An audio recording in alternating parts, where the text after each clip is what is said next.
Hey there, thanks for joining us at the Rabbit Hole of Research, where you'll learn a few facts that you can impress your friends with at a party. Hey, welcome back to the Rabbit Hole of Research, down here in the basement studio, bringing you the mini recap episode of episode 37. So this is 37.1, and that was on Invisibility. We had special guests, Nick Ulanowski, and we were talking about Sue Storm Richardson, the Invisible Woman, the first of the first family we'll discuss, or discussed already. Of the Fantastic Four. Of the Fantastic Four, getting ready for the release, July 25th. And yeah, so we'll go over all the powers. So we have 3 more exciting episodes coming up, but this one was on Invisibility. And you know me, I'm Joe. We've got Nick. Yeah, Nick. We've got Georgia. Hi there. And so, yeah, we're going to recap the episode. We kicked it off with a deep dive into Sue Storm, the Invisible Woman. We discussed her invisibility powers. We talked about other characters with similar powers, scientific plausibility of becoming invisible. And we had talked about invisible characters in fiction, addressing the social and psychological dimensions of being invisible. And we touched on Sue's strength and her role within the Fantastic Four, and her evolution into a powerful and versatile superhero, among other things. Right. Yeah. So that was a fun... He's definitely one of the strongest. Yeah, that's right. Yeah, we had talked about that and how powerful they made her as the comic series went on from the beginning. So it was an evolution of her strength. Yep. But I did think, and on Facebook, someone made a comment about women in comics and how their superpowers are usually passive. Like this, for instance, invisibility. Right. But men are usually, what's the opposite of passive? Aggressive? Yeah, active. I thought that was really interesting. Yeah. And it makes sense because, Yeah, and looking back into it, I had come across, in the episode, I gave a list of invisible characters. One that I missed was Invisible Scarlet O'Neil, and her comic strip was from 1940 to 1956. It was drawn by Russell Stamm, who had previously been assistant to Chester Gould on Dick Tracy. And so you had this plainclothes superhero, Scarlet O'Neil, and she had the power of invisibility. So this was about a year before Wonder Woman in her invisible jet, and something like 21 years before the Fantastic Four. So this is early there. And she got her power because her dad was making some sort of ray gun. He was a scientist, and he approves. I love that. Oh, yeah. And she stuck her finger in the ray, and then she suddenly disappeared, her clothes and all. So they didn't have to explain any of that, whatever was in that ray. And then, fortunately, she discovered that a certain nerve in her left wrist could work as a toggle for the power. Ooh. So she could toggle it on and off by nice. fondling her nerve endings in her Did it wrist. use the word fondling? Or touching. Fondling? Oh. Yeah. I don't know. She had to rub it. No, I like fondling. So you had that. Yeah. And yeah, it was initially called Invisible. Just gotta rub it out a little more. You gotta rub it out. Wax on, wax off. Okay. The Invisible Scarlet O'Neil, but then it just changed to Scarlet O'Neil in about 1949. So they dropped Invisible off, and this went with that. But yeah, it was wrestling. And to but that she point, still had invisibility. She still had power. invisibility. That's right. They just didn't have that in her title. That's right.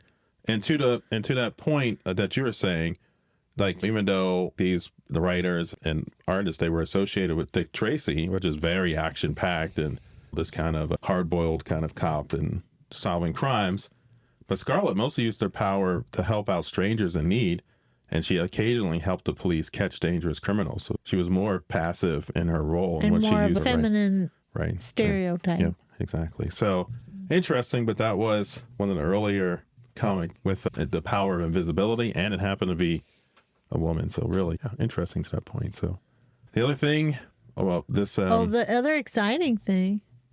I was excited that we got to go to the Creative Arts Summit. Oh, yes. The fourth annual Creative Arts Summit. That was the 4th annual. And as always, we took the podcast on the road, set it up, and we had fans come up and they answered 1 or 2 questions, who their favorite Fantastic Four member is, or which power they would want from the Fantastic. Or both. And both. Some didn't answer both, but And I want to say the Creative Arts Summit is held at the Lake County Public Library in Maryville.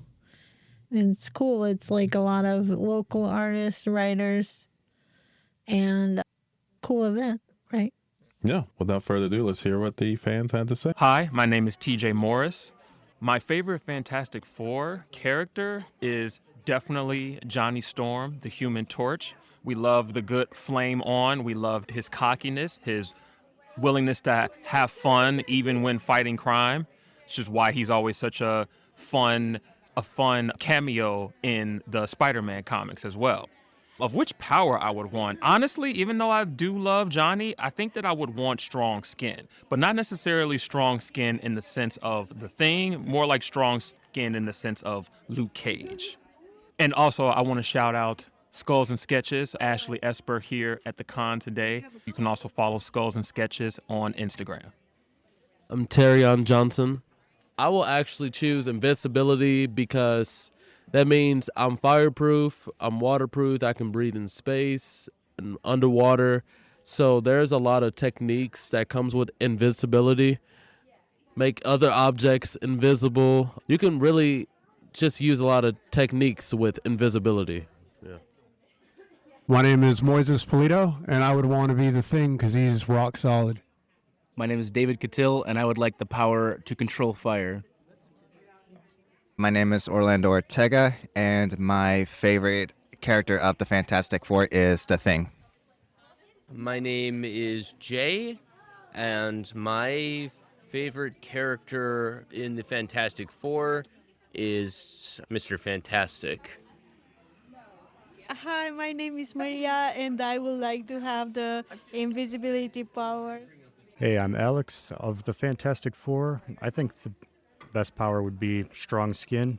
It might come with the downside of looking a bit strange, but that durability you could do a lot with, in my opinion. My power would be invisibility. Lauren. My name is Guilmar, and I would like the power of flame. My name is Kelly, and the power I would want is stretching. I'd like to be able to reach the snacks from the kitchen while I'm on the couch. Hi, this is Max Jackson. My favorite Fantastic Four is the Human Torch, but if I could have any of their powers, I would probably have stretching because it has so many applications. Hi, my name is Xavier English, and my favorite Fantastic Four would probably be Reed Richards, Mr. Fantastic. And if I could have any of the powers, I'd probably do the strong skin because with what I work on, and I could really use it. Hey, I'm Sarah, and I think I would like the ability to be invisible because there's a lot of stuff I'd like to get away with and not have to answer the consequences for. And I think invisibility would help with that. My name is Destiny Gates, and my Fantastic Four is Sue Storm. And which power I would want would be invisibility. So that's why she's my favorite character. Hi, I'm Leonardo Parisi. I think the Human Torch is probably the most interesting out of the four. Hello, my name is Rebecca Cheshire here, and my favorite Fantastic Four is, believe it or not, the Thing.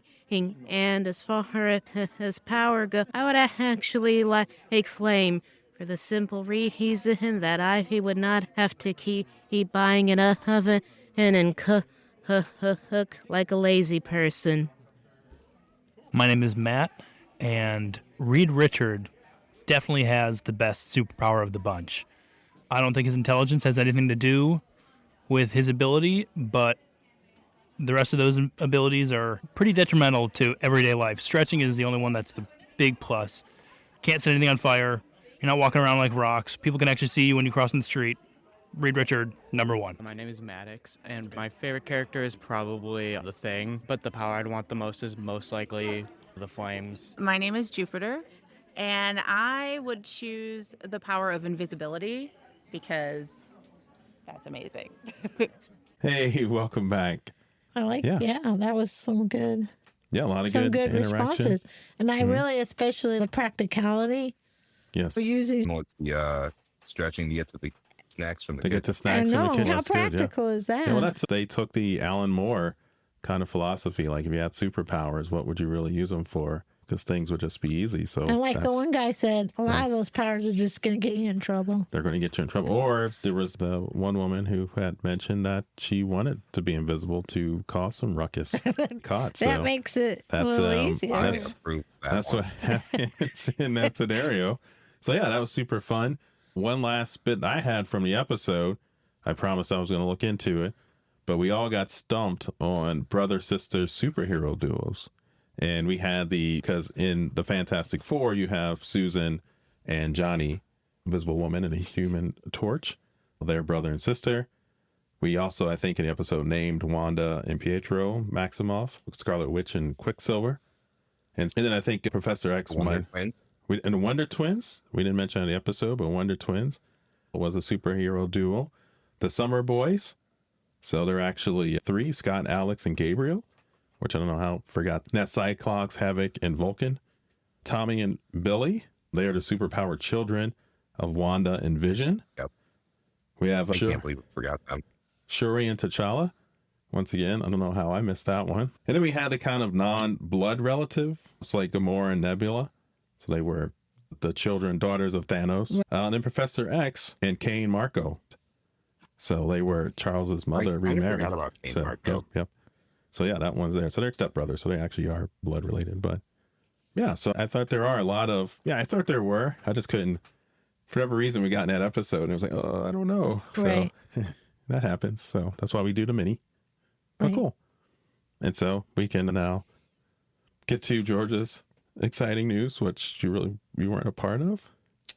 I was a part of it in spirit. Gosh. Yeah. Listener and fan of the show happened to be in Chicagoland.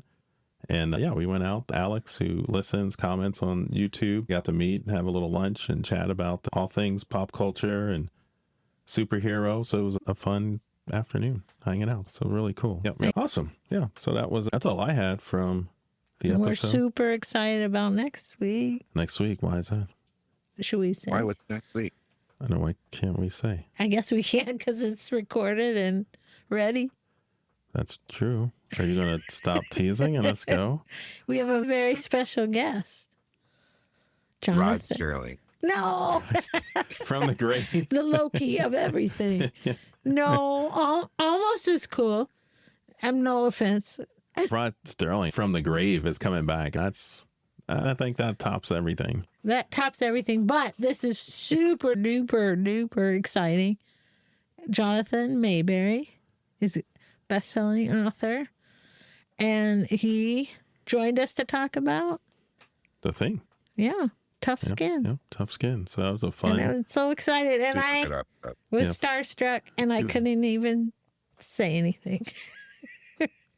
Yeah. That's a little teaser for next week. Be prepared for about 12 words said from Georgia. And Twilight Zone wasn't 2 of them. But yeah. No, that's true. But yeah, it was a fun episode. They're lining up after we talk about The Thing with Jonathan Mayberry. We'll be talking about Johnny and The Flame On with Dr. David Pincus from Chicago. And then after that, we'll be talking about stretching. Returning guest. And David was a returning guest. That was a fun episode. And then we'll have Dr. Maria Dow from Northwestern talking about stretching. So we'll get all the anatomy And then correct. maybe we can talk about the practicality of stretching and getting our snacks. Getting those snacks. And then how many Big Macs would you need to actually compensate for the stretching? So we got to talk about the Big Macs. It's always about the Big Macs. All right. I think that's it for this one. So you guys see anything good lately? Yeah, we watched. There's a series on Netflix called Department Q, and it's so good. It's really good. And then we binge watched Jenny and George season 3, and that's also on Netflix. What about you, Nick? I just finished North of North, the first season. Yeah, I thought that was a really good show. It's on Netflix. Cool. It's Not about in Alaska, or no, not Alaska. Like it's for far North Canada. Yeah, good show. I don't thoroughly think enjoyed that. I don't think I've heard of that. Yeah, me neither. North of North. Yeah. That's cool. And then season 2 just got announced, so that'll be coming soon. Very cool. And then one of my favorite books, We Were Liars, is by, oh gosh. Lisa Jewell. No. E.C. Lockhart. Oh, E.C. Lockhart. That one. Did I say it right? Oh my gosh. I didn't bring my phone and I can't double check anything. But anyway, We Were Liars is such a good book. Have you heard of that book, Nick? No, I haven't. Should I? Yeah, it's so good. And they have adapted it to a show on Hulu. And that comes out on Wednesday. So I'm excited. It was E. Lockhart. Not E.C. Lockhart, No, just no, E. Just E. Lockhart, yes. Yes. I don't know who the C is. But I highly recommend the book. And I'm looking forward to checking out the show. Cool. All right. I think we should wrap it up there. This is Joe. Right there. We've got Georgia. Yep. And we've gone down. We went down some mini that are holes. Invisible holes. Tiny invisible holes. Stay safe out there. Love y'all. Bye-bye.